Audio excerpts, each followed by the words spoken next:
Дорогие друзья, мы начинаем наше первое заседание семинара в 2016 году. Январь мы пропустили по причине отсутствия практически всех руководителей в разные субботы и воскресенья. Нет, по причине отсутствия самих руководителей. И сегодня у нас неожиданная удача. К нам совершенно случайно, неожиданно в Москву приехала Сьюзан де Гуардиола. И... What? И поэтому сегодня она лично представит нам свой доклад про американские карне и танцы, которые в них описаны. Сьюзан? Alright, the genesis of this presentation on American dance cards had two sort of ancestral questions behind it.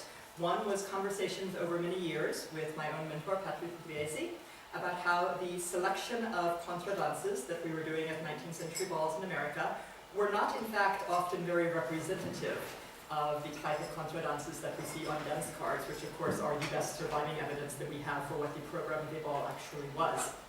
The second spur to doing this was actually a conversation with Dmitry Filimonov, in which he mentioned that a researcher was working on the mazurka as danced in not only Russia and Germany and France and England, but also in America. And I said at the time that how the mazurka was danced in America was not in fact the correct question to be asking. The correct question to be asking was the mazurka danced in America? Or was it just something that the dance masters put in their books in order to, say, fill up a lot of pages and look very good? Because if you look at many of the early mazurka sources in America, they're basically direct translations pulled from Salarius or one of the other European sources. So, the easiest way to look into this is, of course, to look at dance cards. And over the last couple of summers, I've had the chance to look at around 700 dance cards total at historical societies in New England, which is the northeast corner of America. Notably the Connecticut Historical Society, which has about 600 dance cards in their collection, ranging from the 1850s up into the 1950s. And the New Hampshire Historical Society, which also has a small and interesting collection. These are only a small fragment of not only the extant dance cards, but of course all the dance cards that ever existed. But a small fragment is better than nothing as far as trying to determine any sort of trend in the types of dances done. I have the next slide, please. So, for this particular presentation, I looked at 135 dance cards from 1851 to 1900. That's a bit of an arbitrary cutoff because the dance cards of 1900 are not especially different from the ones from 1901, 1902, 1903, 1908. But I had to cut it off somewhere. So, this particular set of cards from a 50-year period. Next slide, please. And so you can see 135 cards doesn't give you a lot of cards from any particular year. It's especially weak in the 1850s, starts really picking up in the 1870s, 1880s, and 90s, a lot more of them. But if you look at this wonderfully misleading shaped graph, you'll notice that even the year with the most cards is only 10 cards. Again, a very, very small fragment of the number that must have existed at the time. Next slide. So, on these cards, yes, we have pie charts. Aren't they wonderful? Almost half the dances were couple dances of various kinds, waltz, polka, redowa. Another huge slice of dances were quadrilles. We also have contra dances and then a set of miscellaneous dances, which I will talk a little bit about. Next slide. Most popular couple dances, by far. The winner overall is the waltz.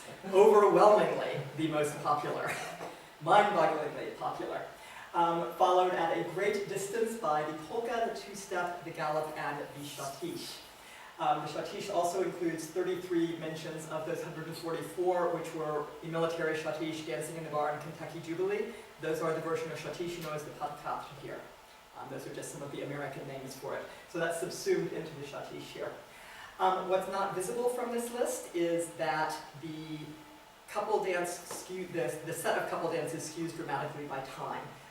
Waltz, polka, gallop, and schottische are fairly consistent all the way through the 50-year period.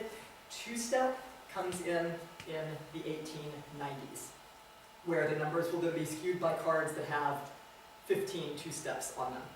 So there's not an even distribution of these dances. There's 4 of them And they cover almost the entire period, and then two-step, which is mostly clustered at the very end. And the next slide, please. Other couple dances. Quite a list of ones with a lot fewer mentions, showing up on maybe 10% to 20% of the cards. Varsovia, Redowa, Caprice, York, Polka Redowa, Détente, which has an odd distribution. It skews toward the very earliest cards, and then reappears in the 1890s, where Détente probably does not refer to the original Waltz of Détente. It probably refers to the two-step, but it just sounds a lot prettier in French. For an American, that sounds romantic and aristocratic, much nicer to say the Détente than to say the two-step. The Danish polka, which is one of the earliest of the sequence dances, actually appears in the 1850s. Berlin, Knickerbocker, the Bohemian or heel and toe polka, trois temps, one of which was listed as the trois temps mazurka. Three-step, another new dance at the end of the century, Newport, another new dance, and mazurka, finally, on 2 of the 135 dance cards, which to me would put it in the category of not really a common dance in America at this time. And then there were a bunch of dances that appeared just once on these. Polka mazurka would be the most best known of these dances, and I think that its lack of presence on these cards may be a little misleading.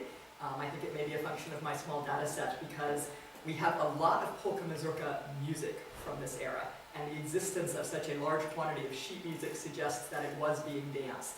It may have been danced under the guise of waltz, since it's also in three-quarter time, or under the guise of redowa, because redowa and mazurka music have a lot of musical similarities. And the next slide. Susan, questions Yes. now or after? You're going to interrupt me.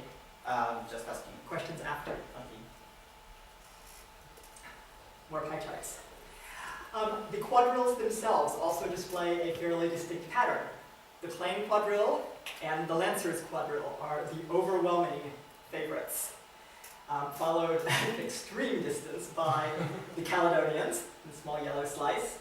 A large set of dance quadrilles incorporating couple dances, which I've talked a little about before last year at the conference in Petersburg with Yuri, when we talked briefly about whether anyone actually did things like polka quadrilles or waltz quadrilles. Well, yes, they did. There are 55 of them that turn up on various dance cards. Called quadrilles is a catch-all term for quadrilles that could have had a variety of figures, things like the nineteenth, the sociable, a march quadrille. Those are almost more categories of quadrille or types of quadrille than they are particular choreographies. And then the single figures, also known as promiscuous figures, things like the jig figure, the cheat figure, the basket, the star, that kind of thing. So a few of those appear not as parts of larger quadrilles, but as individual dances actually listed on the card, which I actually had not expected when I started this. And other, which is a miscellaneous catch-all category generated by my spreadsheet with no actual content in it. Next slide, please. Lancers, 321 plain Lancers. Also variations, the Saratoga Lancers, which is a version of Lancers done on the diagonal, rather like Mrs. Henderson's double quadrille. Horse Guards Lancers, which is one of the large ones for 16 dancers. Double Lancers, another 16 dancer Lancers. New York Lancers, and Waltz Lancers, only one of each of those. So you can see generally plain Lancers. A lot of these cards did give music, and it's very clear from that that they were dancing the Lancers repeatedly, but they were using very different sets of music for it each time, and they often would give that this would be a Gilbert and Sullivan Lancers, that this would be a Lancers by this particular composer, so you know it wasn't just the same music for the same dance over and over. That's fortunate because you do find some ball cards where out of 18 dances you will have 9 of the first set and 7 of the Lancers and then a couple of waltzes. So they vary the music, if not the dances. Next slide, please. Quadrilles that incorporate couple dances. This again was more interesting than I had expected it to be. Polka quadrilles, schottische quadrilles, waltz quadrilles, fancy medleys are like Parisian varieties, that they use several different couple dances. Redowa quadrilles and polka redowa quadrilles, which I've seen a few of, but I was a little surprised to find them turning up even on a few dance cards here. So all of those wonderful American call books from the 1880s and 1890s, where they have all these little polka quadrilles and waltz quadrilles, there does seem to have been something of a market for dances like that. It's comforting to know.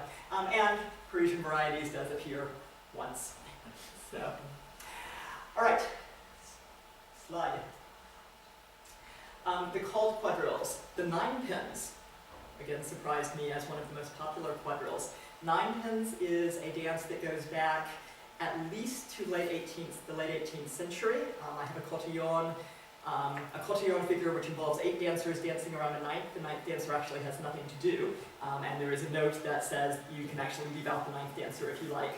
But the classic 9 pins figure is a mixer. You'll have one, usually gentleman, in the center, and the other dancers perform various figures, and the gentleman tries to leap in and steal one of the ladies and leave one of the other gentlemen in the center. It's not necessarily a choreographed quadrille. A caller for the ball would dictate the figures to the dancers as they danced. It turns out in a lot of American dance manuals, but I was a little surprised to see it actually listed on a card. Sociable is another mixer type quadrille. March quadrille could be listed either as a called quadrille or as a single figure, because you do see March quadrille as an alternative substitute figure. I haven't done enough work with the March quadrille to know if it was always a fixed choreography or if there were multiple ones. My sense is multiple ones, so I left it under called quadrilles. Singing quadrilles are a New England tradition to this day. You can still have singing square dances, where the caller is actually singing and putting the instructions of the dance into his song and adding rhymes and things like that to it. There's videos of this online if you're interested in that sort of thing. It's actually really rather amazing to listen. It's sort of like live poetry. And then a walk-around quadrille, which I wrote about a year or so ago, which involves individual dancers walking around the figure. It's not clear to me whether they're doing some sort of improvisational steps or movements while they're walking around. That comes specifically out of African American tradition and was incorporated into wider society in America over the years. And then the single figures, the promiscuous figures, which are more often suggested in manuals as something to use to substitute for figures in the first set. If you're bored with doing the figures that at that point are just known by numbers but were originally latte, la poule, pastorelle, you can substitute one of these figures instead. Basket figure, I don't know any particular genesis for. The cheat figure goes back at least to Collinet, who has a coquette figure in his History Unique, which is actually what became the American cheat figure of the quadrille. And then cheat and jig is just 2 separate figures. Next slide. Most popular contra dances. I should have set this up properly. So in America, at balls, by far the most popular contra dances to do are the Virginia reel and the Spanish dance. So if you look at the list, you'll see that at least those are in my little top group here. But in this particular set of cards, Portland Fancy is overwhelmingly the most popular. Portland Fancy is a mescalance, a 4-facing 4 dance like La Tempête. It was used in a variety of ways. Because of its formation, you could convert a quadrille to Portland Fancy. Like do some quadrilles for a while and then shift your set around and presto, you have a contra dance set of 4-facing 4. The Virginia reel is of course the descendant of Sir Roger de Coverley, the classic jig anglaise. Money Musk, popular everywhere, from America all the way to Russia, apparently. France in the 18th century, even. Lady Washington's reel, which is a very odd way to phrase it when you think about who Washington was in the American context. Lady Washington was not really a title in America, it would have been Mrs. Washington. That one is also known as Lady Walpole's reel and has a lot of urban legend attached to it. It's a dance in which you never actually dance with your partner, which has engendered a lot of urban legends about the promiscuity of Lady Walpole. As far as I can tell, that's complete urban legend. The Spanish dance or the Spanish waltz, by far the most popular waltz contra of the 19th century in America, gave its name to a formation. You'll see a lot of dances books. Form as for the Spanish dance, which simply means an improper contra, couple facing couple. Hull's Victory, named after probably an event in our War of 1812, and Fisher's Hornpipe. Next slide. And then we have a lot of other contras that appear a few times, including some names you'll recognize, La Tempête, Pop Goes the Weasel. Interestingly, Pop Goes the Weasel twice was listed as a quadrille. I don't know if that was a dire typo on the dance card, or if they actually had a square formation version of Pop Goes the Weasel. It's kind of intriguing to think about. Sicilian circle, Circassian circle, unspecified circle, just circle. I think those are the main highlights. It's interesting looking at these that some of these dances have Petronella, White Cockade, those have clear Scottish roots. Some of the others have English roots. Some of them I've never heard of, to be absolutely frank with you. I have no idea what Veterans Reel is. I don't think I know the Merry Dance either. All right, slide. And then we have our miscellaneous dances. Miscellaneous dances. The cakewalk turns up towards the very end of the century on just a couple of ball cards. One card actually mentions a German cotillon. That is not that kind of dance, which is of course not the 18th century cotillon, but the sort of party game version of the cotillon. Doesn't generally turn up on dance cards. At the end of the 19th century, an evening of cotillons could be a whole evening of itself with no other balls. Otherwise, as far as I can tell, it was primarily an after dance. At the end of the ball, you might do some cotillon figures. Either way, it doesn't turn up on cards. Single reel was not something I expected to see on a card, and I don't actually know what they mean by that, whether they mean a classic Scotch reel or something else. Late in the 19th century, there is a contradance called a double Scotch reel, but I don't think that's what was meant here. Interestingly, on one card, I also had a hornpipe, reel, and jig, and on another card, a strathspey, again with no information about what they were doing. All of those are musical forms rather than dances. Was it a demonstration? Was it a local recital? Was it a group dance? We don't really know. Next slide, please. And of course, the Grand March. Typically, but not always, the first dance on the card. This is the American descendant of the Polonaise, minus the Polonaise music, transmuted to simply American marching music. 56 times, it appears alone as the March or Grand March. The other times are actually kind of interesting. You could end a Grand March in a variety of formations. I like to end them in circles, and I guess I was happy to see that about 10% of the cards, you actually would end the march in a circle, and that would be followed by either a Sicilian or Circassian circle dance. I use that approach myself at balls. I was fascinated to see a march and Lancers, a march and quadrille, and a march and Portland Fancy.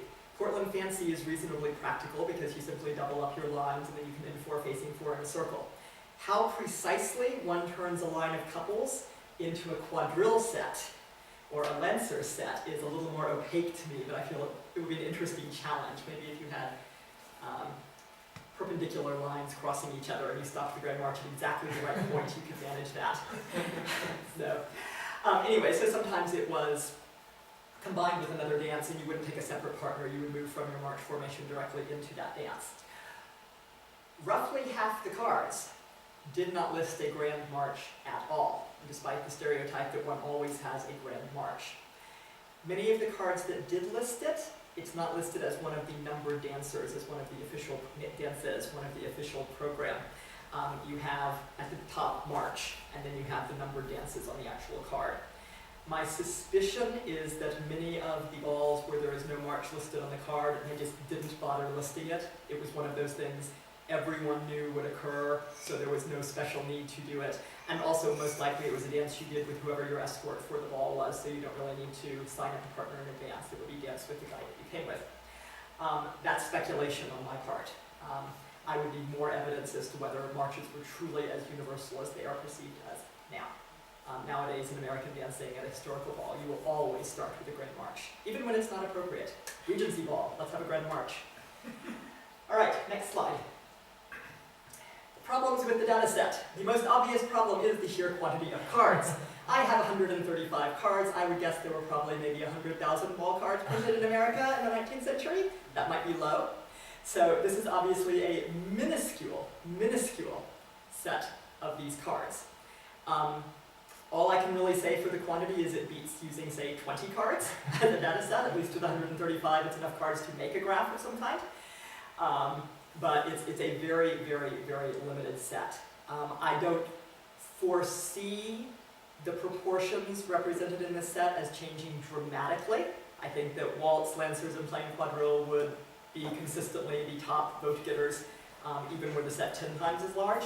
But it's also possible that some of the other dances that appear with a lesser frequency could go up or down in percentage rather dramatically with a larger set of cards. Because with such a small percentage of them, chance is going to play a role in what I actually see. The type of balls, this is an important point. I believe that every single card in this collection is for a public ball of some sort. They were primarily given by organizations, unions, schools, local assemblies. A lot of volunteer balls for firemen seem to have survived. I have more cards for firemen's balls than any other kind for some reason. But again, they were public balls. What is missing from this list is private balls given by wealthy individuals or anyone else who wanted to do it. So I don't know how that would skew what I'm seeing on them. My personal experience with public balls is that will tend to skew the dancing to a less skilled level, because if any random people are buying tickets, they expect to be able to do some of the dances. And that private balls would generally have a higher skill level.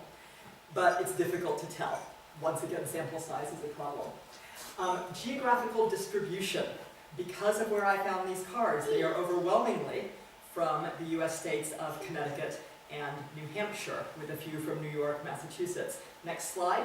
To give you an idea of the problem of distribution, those little purple areas are the areas where these cards are from. So you see the problem is that we're lacking data in 95% of the landmass of the continental United States. That doesn't necessarily mean they aren't representative to some degree, but I will note that New England in particular was famous for maintaining a contra dance tradition long after most of the rest of the country had lost it.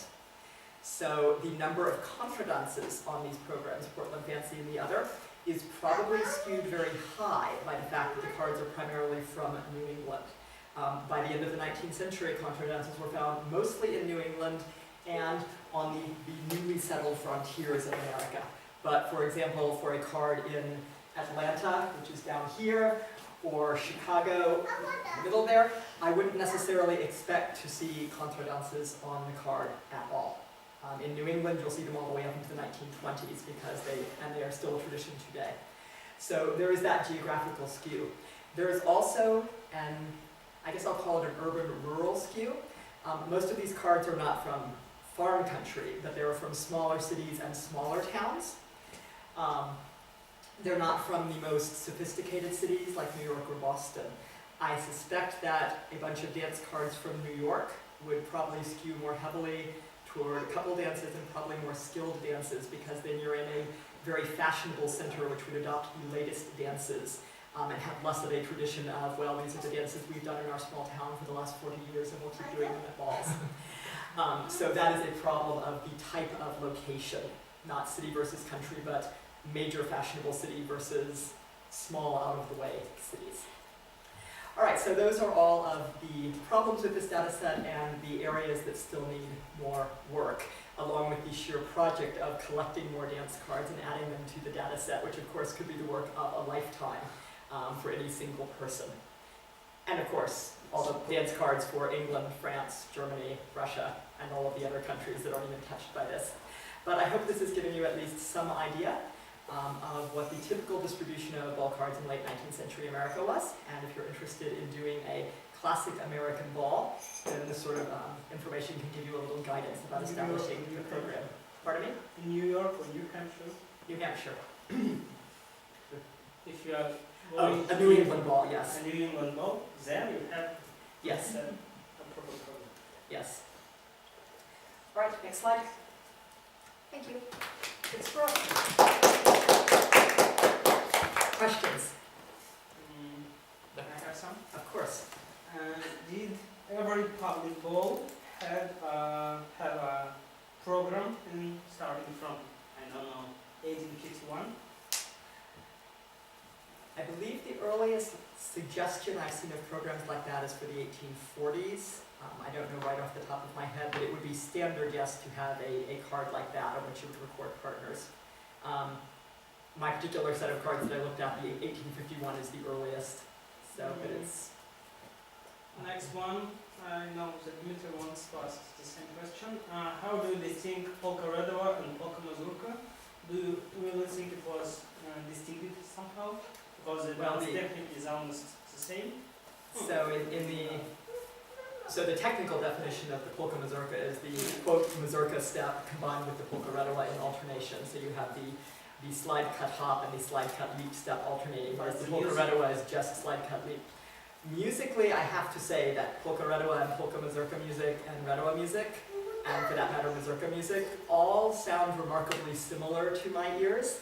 And I'm not clear that the differences I'm hearing in them are not differences of accent provided by the musicians who are playing them rather than a qualitative difference in the music. I have spoken to bands like Spare Parts, and they have in fact reflected the question back to me. You know, what is the relevant characteristic of polka mazurka music or polka redowa music? What are you looking for? So we have a sort of circular argument going on about this, where I say, well, I want the music to sound like this, and they say, well, it sounds like this because we think you want to dance like this. I will say, when I sort my music, I have the mazurka, redowa, polka mazurka music all clustered together, because in practice it's fairly interchangeable for dancing. That's an elaborate version of saying I don't know. The distinction of cotillion, old one cotillion, in the turn of 18th century, quadrille, contredance, promiscuous figure, and whatever. Yes. How do you classify? So one thing I did normalize, there were a couple of cards in this list that did not say quadrille on them. Instead, they used cotillon repeatedly, but from the earlier set of cards, 1850s. My judgment on that is by the 1850s in America, when they said cotillon, what they really meant was quadrilles. If you look in books like Elias Howe's books, you'll see that he more or less interchangeably uses the term sets of quadrilles, sets of cotillons, and you'll see that as far back as at least the 1820s, maybe a little earlier, where they're publishing set of cotillons, which is in fact pantalon, latte, la poule, tournis or pastorelle and finale. Mostly in America, they used cotillon in the sort of 1820 to 1840-ish era, with a transition coming to quadrille. But by the middle of the century, they had mostly transitioned over to just using the term quadrille. This is, however, why in American dance manuals you will see the term German cotillions or just Germans. That was how they were distinguishing them from the cotillons that were the square dances. They associated the party game version with Germany for reasonable reasons, I think. I think some of the earliest sources for that type of thing are in fact Becker, and some of the other German sources, I don't know how far back they go. But at least one of the Beckers does in fact have a cotillon in the back of it, in the sense of the German cotillions. So that's that. There's not a hard dividing line. It is conceivable, but I think unlikely, that in the 1840s, when they said a set of cotillons, they really referred to a potpourri set of cotillons with the changes and then different figures in them. But I think it's unlikely. The place where that is of more interest is in the 18-teens and 1820s in American dance manuals, where you definitely in that era have cotillons in the old 18th century sense, but contemporaneously with them, you also have sets of cotillons which look like quadrille sets, 5-figure cotillon sets, labeled as a set of cotillons. And those, it's very unclear whether they are very early quadrilles or whether they are the old-fashioned cotillons. I have evidence suggesting both things. So it's one of the topics I'm looking into with American manuals, but it's hurt badly by lack of sources for cotillons in America in the early 19th century. Okay, and the last question, where was the Portland founded? Portland? The city of Portland? Yes, Portland, Oregon. It's probably, No? well, that's probably not the one it's named for. Portland Fancy is not for Portland, Oregon. No, because they hadn't really invented And Oregon at that point. For which one, Portland? Can we go There back is to a lot that? of Portlands. Yeah, there's a lot of Portlands because it's kind of an obvious name if you think about it. Portland. And we have oceans unlike Russia. Where's my map? No. There. So Maine, very top state up in the corner there, has the more famous Portland. So given the New England tradition, I would assume it's named for that Portland, rather than the one over here, which we were still reaching by wagon train during the period covered by these cards. So, What's the average number of dances in a car? generally around 18 to 20, but there are some dramatic differences either way. I found some cards with as few as 8 dances, and others that had 30 or 35 dances. Yeah, very lengthy ones.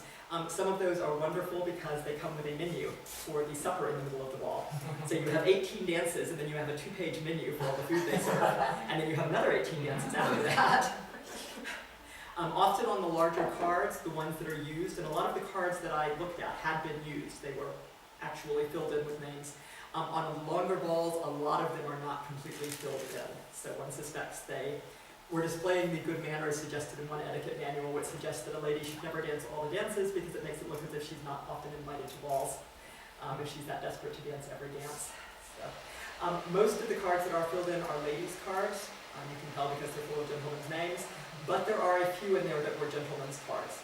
And gentlemen using cards was not as common as ladies using cards. So, but a fair number of them were also souvenirs. They were brand new cards, not used. Do you think they really did print out cards for private balls? Hard to say, isn't it? I don't know. It's interesting that I have no surviving cards from private balls. But do you think they exist?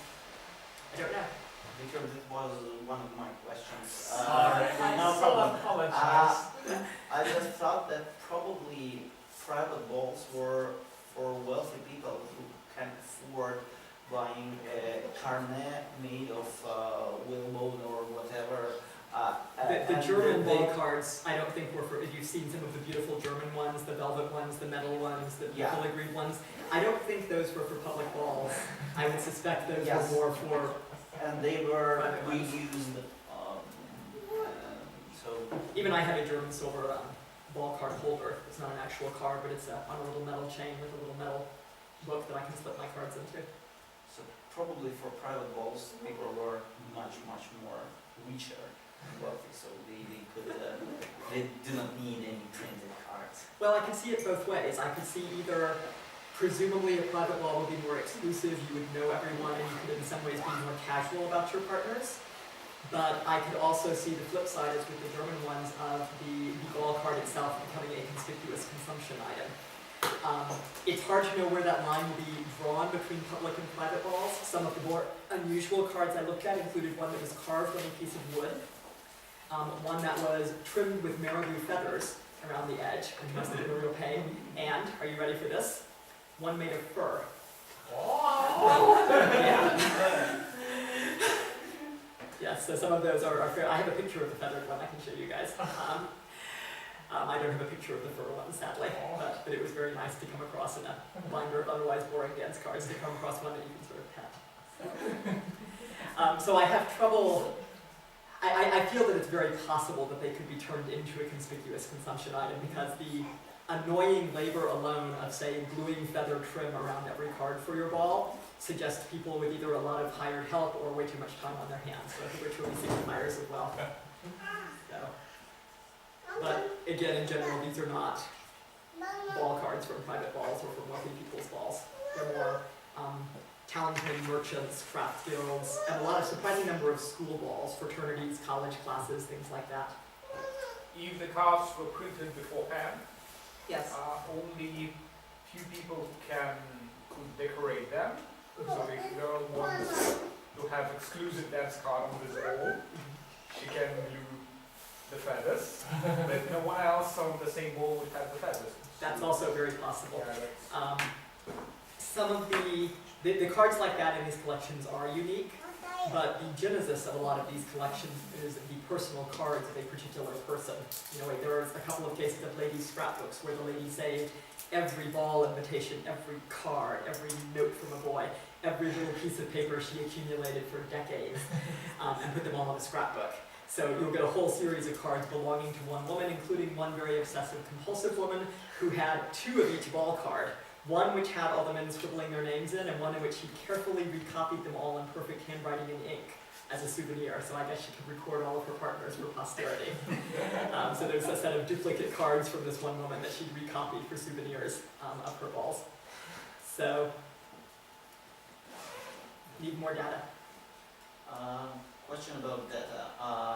You collect everything. Do you publish anything to look at this data, at raw data, or you're just collecting it on your own? At the moment, I'm just collecting it because, as with cotillons, I feel I need at least 1,000 cards to really Yes, careful. The question is just Carefully recopied. No, I feel, I mean, like I said, this number at least is a start, and it's much better than generalizing from just 1 or 2 ball cards, or even a dozen ball cards. But 135 is such a small number. I mean, think of how you could skew contradances by cherry-picking only 135 out of the entire history of country dancing. You could come up with extremely peculiar results about what a contradance looked like if you picked carefully like that. So, at the moment, I'm just making spreadsheets and using them to generate pie charts. We'll see how it goes. It's rather rare to come across troves of that size of dance card, where you get 600 of them in one go.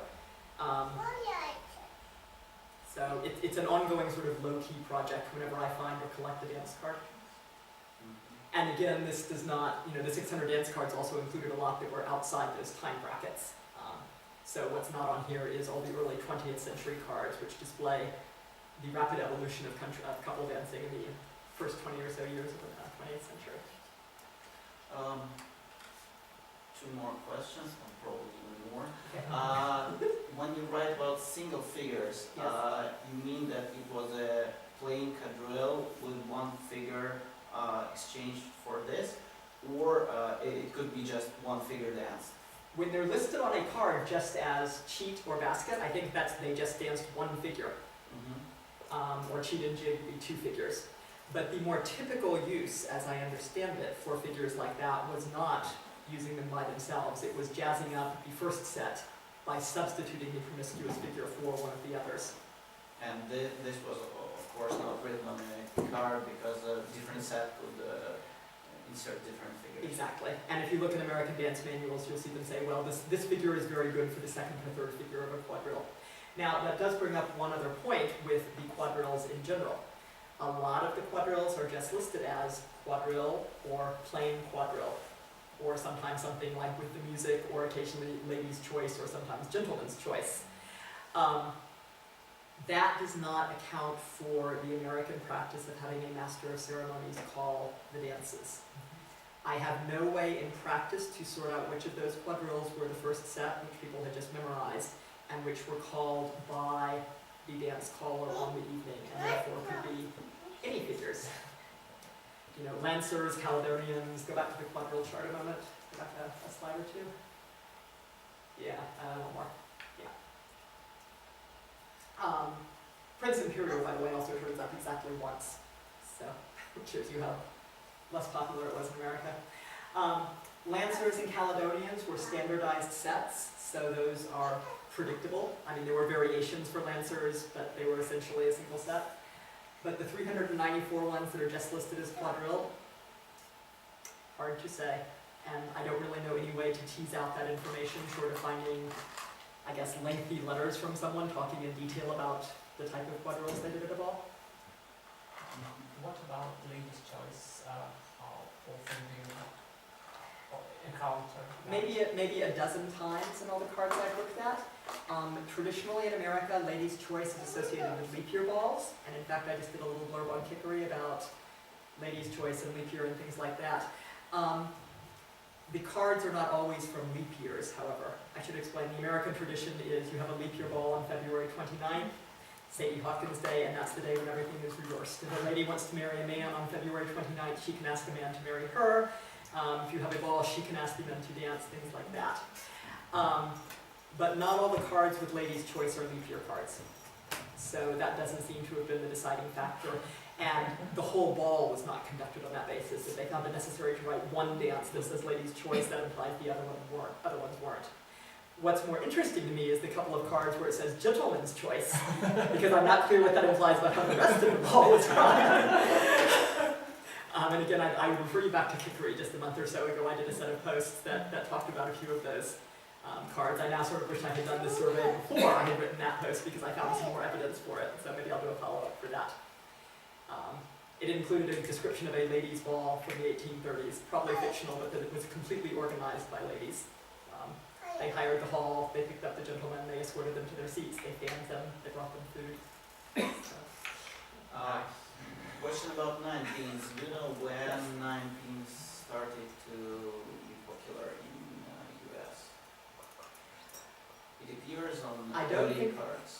Yeah, I don't think I see it in the US before the second half of the 19th century, but I haven't looked. And that might well be something I have some notes on that are stored in my laptop and not in my brain. I can tell you the earliest one was that 18th century cotillon, where you have the sort of optional ninepin guy who does nothing except stand in the middle while everyone dances around him. Why I'm asking, because Germans had this tradition long before. They had what is called Kegelkadrille or Königkadrille or Königin-Kadrille with one extra person or one extra couple dancing in a quadrille formation. It was not a first sap, it was a cotillion of 18th century German quadrille, but this kind of type of dance survived until nowadays in German folk culture and Austrian folk culture. It survives till nowadays in American folk culture. If you go on YouTube, you can find videos of people dancing a ninepin at a square dance or a country It dance. could be possible that it was brought to US with cotillions when Germans have immigrated to the US in the second half of the century. Yes, that would have been my suspicion, is that it was brought by some group of immigrants. I don't know how it acquired the ninepin's name, except that obviously, or maybe not obviously, bowling as a ninepin sport. And the Germans have Kegelkadrille, which is actually bowling name for. I would suggest that that's probably the genesis of it, and yes, it probably came with one of the waves of German immigration, and that would account for it starting to pop up in the mid-19th century and later too. That matches up time-wise. Maria, do you remember what is the earlier version of Kegelkadrille? Well, 20s. It is 20s. 1820s. 1820s? Okay, so the French one is still a little earlier, but that's interesting. Food for thought, thank you. I will keep that in mind. For country dances, Yes. once more, am I right that in most of the states in the second part of the century, country dances were not so popular as in New England? New England and on the frontier. If you go back to the map toward the end. So, obviously America was settled primarily from the East Coast, with Spanish settlements coming up across this area, and French settlements here and in the top corner there.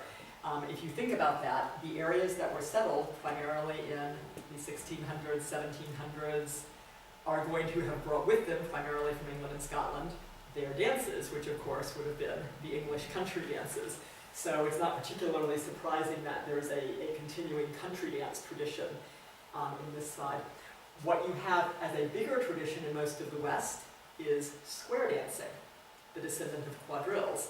And if you think about how the western part of America was settled, we bought most of this chunk of country from France at the beginning of the 19th century. And then the frontier slowly rolled this way over the last half of the century. And in those areas, the classic old-fashioned dance is not contra dance, it's square dances, because that was the current dance when settlers were moving to that area. You also see a lot of weird things like the Varsovienne is a popular folk dance in a lot of those areas, because again, that was one of the trendy dances at the time when the settlers moved from the east to the new area. That said, up in the very top corner there, Washington and Oregon, Idaho, the two squarish states and the funny-shaped one, there is a contra dance tradition in that corner of the world, which I've also written a little about. There's a wonderful researcher up in that area who has done a lot of research on Western pioneer fiddlers, musicians, and as a result of her research, she has conveniently recorded, oh, here are the tunes these fiddlers played, and a lot of them are contra dance tunes. And there's discussion of the fiddlers playing for dancing, including a couple of great descriptions where they say, well, the fiddler only knew a few tunes, so we just danced to those all night. That's all we had. And some great descriptions of some interesting characters of the fiddlers, the drunk fiddlers, the fiddlers who perched on things and fell off. You know, it was the frontier, literal barn dancing at that point. So at least some of the waves of settlement were carrying contra dances up toward that corner. The way to research that would probably be to look at where particular waves of settlement came from. You know, were those particular settlers often coming from the New England area or from some other patch of territory which had a strong surviving contra dance tradition? Or is it just that we don't have, you know, enough ball cards from Oklahoma, and maybe there were a lot of contra dances there and we just don't know about it because nobody saved their ball cards? You know, again, there's a data problem. But I would not expect, say, a New York ball card of the 1880s to have really any country dances on it at all. But for Civil War, country dance is, when we make a Civil War ball, it's interesting to make a North one and South one. And they need to be different. Look One should have sometime. slaves. We are prone to a very skewed idea of American dancing in the 19th century because of where the American music publishing industry was centered. If you look, for example, on the Library of Congress website, you will notice that overwhelmingly the American manuals there were printed in Boston, New York, Philadelphia, Baltimore. all of these cities, sometimes Baltimore, all of those cities along the East Coast, because that was the center of the publishing industry. You'll find some from Chicago, which is in the middle there, not an easy drive or bus trip from New York, Elisa. Some from Milwaukee, which is up by the lakes up there. But you're not finding a lot of dance cards from, well, this entire swath of the country. In particular, the skew toward Boston, all those manuals by Elias Howe, all those New England manuals up there, Howe and people copying from Howe. It gives us a skewed idea of what American dance looked like in this area. What we're really seeing through those books is what American dance in the Northeast looked like. And that's why the work with things like the pioneer dances in the West is important. In California, and the more Spanish and Mexican influenced areas, you have another dance tradition which is coming up from those areas, and they have different dance, slightly different dance and different music, sometimes the same dances under Spanish names. There's a researcher out in California who's done a little bit of work with that, but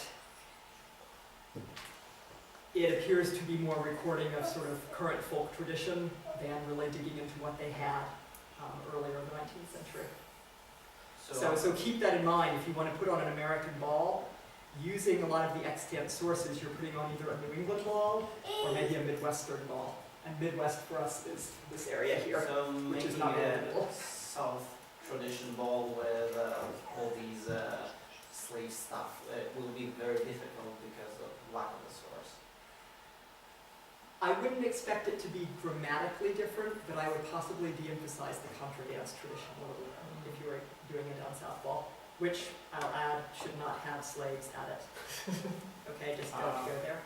So like dancing Virginia Reel for One with the Wind, you would not recommend?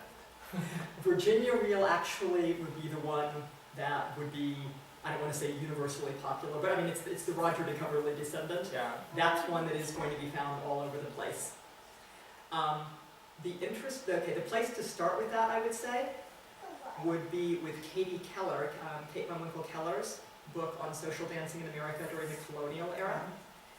That doesn't go into the 19th century, it doesn't really go past the end of the 18th century, but it will at least talk a little about the traditional groups that settled in the South and the kind of dancing they brought. The few sources I do have for specifically Southern balls from the early 18th century do appear to be similar to the New England ones in that they're primarily cotillons and contra dances with occasionally a minuet or a reel. The question of how that evolved later, I don't have enough data to answer. I'm not sure I have. Where did my map go? Where's my map back? I'm assuming that you guys actually need the map. I can't just rattle off states, right? So what we call the Mason-Dixon line, which is right along there, I'm not sure I have a single dance manual of the 19th century from below the Mason-Dixon line. Certainly nothing is coming to mind. I have sheet music. I have lots of copies of Lancers. I have a couple of really dreadful waltz books from now, or not waltz books, waltz sheet music with really bad waltzes on them. There was a dance master who lived down in one of these states who created really dreadful choreographies and got them published somehow. But I'm not calling to mind any actual books by anyone from that area. Now, I could easily be missing something. I have not actually memorized the publishing location of my entire collection, but it's very noticeable how much it skews toward the Northeast. And again, that's a function of where the music publishing industry was primarily.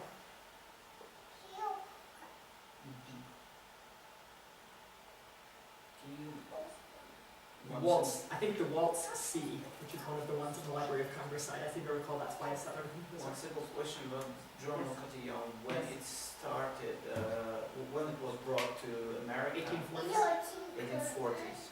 I believe that's what Dodworth refers to it as being brought in the 1840s. Yes.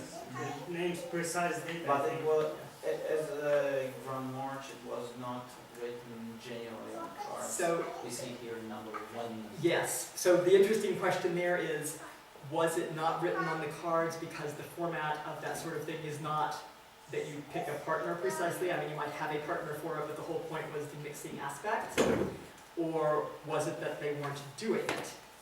You know, the time when you see a lot of documentation of it is later in the 19th century when you start getting the books published for people who want to lead cotillons and things like that. There's a couple of those on the Library of Congress site by, 2 amateurs, things like that. And we have then documentary evidence in the form of newspaper accounts and journal accounts and advertisements that people were putting on entire evenings of the cotillons because, again, they became a conspicuous consumption marker with people spending huge amounts on the favors, the games, the toys, the props as a way of showing off their wealth. The cards made of gold and silver, the favors that people give about that were very expensive. So we know they were being used then. What was happening in the middle of the century is a little less clear. Almost all the American manuals, the list of German figures they put in is copied directly out of Cellarius. So it's a question of, were they just figuring, well, those classy European manuals all include this section, so I guess we better include it also? Hard to say, very hard to say. They do start adding to them. Dodworth, for example, adds figures, and I don't think they would bother adding figures if there wasn't actually some interest for them, but the first edition of Dodworth is 1885, so again, that's a little late. That's a very good topic to survey, and I have not surveyed it, so I'm talking sort of my sense of these books, but I could be missing something there. Another possibility is that the German cotillion was primarily used on private balls. I think that's a very good point, because if you imagine a public, so the nature of the German cotillion, which someone really ought to write a PhD thesis about, often involves some sort of embarrassment or humiliation and the partner mixing aspect. If you're at a public ball, you don't necessarily want to get into those games with completely random people. A cotillion would be more something that was done among friends rather than with whoever. Yeah. So yes, it might also be that because this collection is primarily public balls, that we're not seeing the German cotillions. But again, this is going to mean what we need is cards or programs from private balls, and those are hard to come by. But you suspect that the mazurka cotillions were not popular? You saw the numbers here. 2 mazurkas, and my impression from them is that they were more mazurka couple dance rather than a cotillion. Nothing for we can substitute for cotillion any type of dance. And if you look, I think the very early American ones mentioned mazurka, and as you get later and later, the option of dances tends to narrow to like waltz and polka. And waltz and waltz. And then waltz and waltz or polka and polka. But you lose the earlier, maybe it's a redowa, maybe it's mazurka at the end, it tends to be waltz and polka. I have substantial doubts about how much the mazurka was done in America at all. Grand March and Polonaise. Am I right that Polonaise was not danced in the US at all? The only mentions I see of Polonaise is in the dance manuals of a couple of authors who were notable for plagiarizing from Europe. People like Durang, Henry Whale, who were pulling often the description directly from the European dance manual. They didn't write that description. If you look at a lot of the 30s, 40s American manuals that have, it's always the same little blurb about Polonaise. It's exactly the same words in all of them. So I think they're merely copying one from another. And again, I have my doubts as to whether, and the point all of those little blurbs make is the Polonaise as danced by the nobility in Europe. So in an American context, what that says is the dancing master is trying to show that he's sophisticated. He's saying wealthy Europeans do this, the nobility does this. So therefore it is a sophisticated thing to do. And by putting this in my dance manual, I am demonstrating that I am up on the wealthy and fashionable trends of Europe, which is of course where all culture comes from, until the 1890s when it all reversed course and started coming from America to Europe. But in the mid-19th century, saying that something was European and of the nobility would be making it look good. So I'm not sure I've ever seen a mention of a Polonaise danced in America. Certainly not in the mid-19th century onward. I can't swear that I haven't seen it earlier, but nothing is coming to mind. That said, the Grand March is so very obviously the descendant of the Polonaise. I think that in the 1820s and 1830s, when marching band music was first heading into the ballroom, led in part by groups that were bands both for dancing and for military groups, so like the local military regiment, their marching band would also play for balls. And that started a tradition of brass band music coming into the ballroom. And I think since the military is given more to, well, marching than to polonaising, although God knows war would be much more amusing if all the soldiers had to polonaise to the battlefield, I think that that was the conversion point, was we have all these marches and quick steps in our repertoire. If we bring those to the ballroom, you have the tradition of this opening processional dance, but done to the march music. I don't have firm evidence of that, but the books like Zorn that describe some of those figures, I mean the connections between the Polonaise figures that you see in some of the like 1830s German manuals and the American march figures are just so clear, so obvious. I feel like there's a missing link there, which may be the same missing link as your nineteenth quadrille. You know, again, the timing matches. The rolling in of the German immigration, all of a sudden you have the Grand Marches, you have the nineteenths. One thing about march and quadrille, Yes. how one can turn into another. Clem has a figure for Polonaise, which was until now unclear for me. It's called small circles. You have 2 or 4 couples. Then at the end of a ballroom, they unite in a circle, and then he writes they spread in all the dancing hall in circles, either for 2 couples or 4 couples. That could be a start for quadrille after Polonaise. Or and this figure goes from first edition to last edition. There's not a setup for a quadrille, but in some of the late 19th century Scottish manuals, there are interesting endings for a Grand March that can turn them into contra dance sets in various ways. So, anyway. Okay. Thank you. Thank you.